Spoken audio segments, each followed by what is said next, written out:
नमस्कार दोस्तों, चेमी गुइया की आज की मुलाकात में आपका स्वागत है।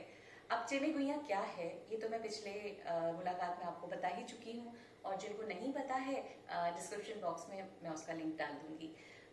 तो चेमी गुइया की आज की मुलाकात का टॉपिक है मीडियम, जरिया। जिंदगी में ऐसे बहुत से हमारे इंसिडेंट्स होते हैं या ऐसी घटनाएं होती हैं जब आपको जाने अनजाने आपको पता भी नहीं लगता कि आपके लिए कौन कहाँ कैसा जरिया बन रहा है। तो एक बहुत इंटरेस्टिंग सी बात मेरी जिंदगी में हुई। बहुत सारी घटनाएं हैं मगर ये एक बहुत बड़ा मोड़ था मेरी जिंदगी का। मैं इलाहाबाद में पली बढ़ी हूँ और दिल्ली में 10 साल रही। जब वहाँ से मैं यहाँ आई थी सिर्फ एक घूमने के लिए, हम 7 दिन के लिए आए थे और मेरी बिटिया वहाँ पे बोला करती थी एचएल वर्ल्ड एचएल वर्ल्ड। तो मुझे लगा कि नहीं, इसका कॉलेज स्कूल में एडमिशन होने वाला है तो इसको ले जाते हैं एक बार, फिर उसके बाद पता नहीं कब छुट्टियाँ मिलेंगी। तो उसको मैं बॉम्बे लेकर आई। अब यहाँ आकर 6-7 दिन मिले, हम 7,500 रुपये लेकर आए थे और मुझे अच्छी तरीके से याद है 6 मई 2000 का दिन था वो, जब हम यहाँ पहली बार आए थे। और बस घूमना था, 3-4 दिन में हम लोगों के, 6-7 दिन में हमें निकल जाना था। बट क्योंकि मैं अपने पुराने लोगों से मिली, मेरे जो वॉइस आर्टिस्ट थे या मेरे जो प्रोडक्शन के मैंने वो प्रोड्यूसर्स थे वो सब यहाँ पर आए हुए थे, उनसे सबसे मुलाकात हुई। तो अरे तुम आई हुई हो, तुम एक काम करो ना, एक रिकॉर्डिंग कर दो हमारे लिए। मैंने कहा यार मैं घूमने आई हूँ, प्लीज़ अब इस रिकॉर्डिंग में मत मुझे फंसाओ।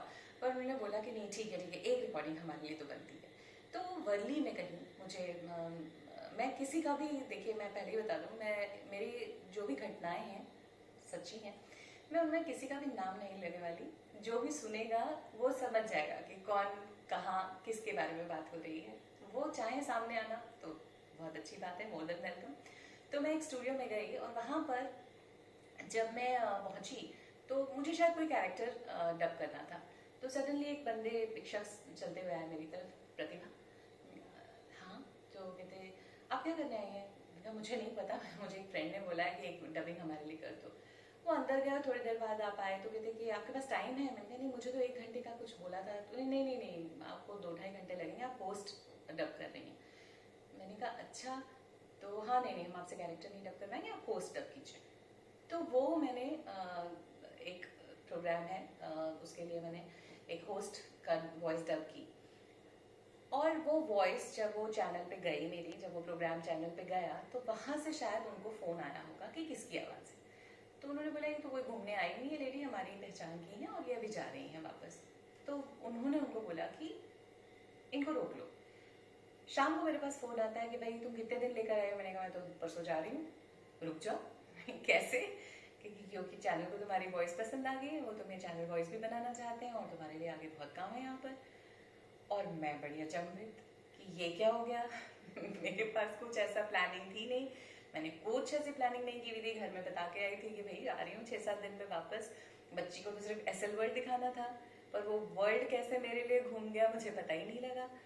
एंड मैं बड़ी परेशान हो गई क्योंकि कैसे करूँ, कुछ डिसीजन नहीं ले पा रही थी। मेरे घर वालों ने बोला नहीं नहीं नहीं रुक जाओ, ऐसे मौके कहाँ मिलते हैं, वो भी बॉम्बे जैसे शहर में। और कट तो मुझे पता ही नहीं लगा कि मेरी जिंदगी कैसे घूम गई। मतलब रियली ऐसे से ऐसे हो गई मेरी लाइफ। और मैंने कहा चलो ठीक है, मैं 3 महीने देख लेती हूँ, अगर इतना सब लोग कह रहे हैं और मुझे रुकना चाहिए, क्योंकि मैंने घर बनवाया था उसी समय दिल्ली में अपना। ये क्या हो रहा है? तो मैं रुक गई और 3 महीने का जो मैंने हालत देखी कि काम है, लोग पसंद कर रहे हैं, काम काम मिल रहा है अच्छी तरीके से, पेमेंट्स में बहुत ज़्यादा फ़र्क है दिल्ली और यहाँ में। तो मैंने सोचा कि नहीं, अब तो आजमाना ही पड़ेगा मुंबई को। मुंबई ने बहुत अच्छी तरीके से मुझे वेलकम किया उस पर्टिकुलर टाइम पे। और फिर 2-3 रिकॉर्डिंग्स के बाद मुझे वो शख्स दोबारा मिले। मैंने उनसे पूछा कि आप मुझे कैसे जानते हैं? तो उन्होंने बोला कि तुम्हें तो याद नहीं होगा कि मैं कौन हूँ। मैंने कहा नहीं, मुझे तो बिल्कुल भी याद नहीं आप कौन है। कहते कि दिल्ली के एक स्टूडियो में मैं ऑडिशन देने के लिए आया था और वहाँ जब मैं ऑडिशन दे रहा था तो साथी कलाकार बहुत हंस रहे थे मेरे ऊपर, कॉन्शियस हो रहा था मैं बहुत बुरी तरह से, और मुझसे कुछ बोला नहीं जा रहा था। तो आप मुझे कॉर्नर में ले गई थी और आपने बताया था कि ये डायलॉग ऐसे बोलो, घबराओ मत, माइक पे जाओ, दोबारा से रिकॉर्डिंग करो, सब ठीक होगा।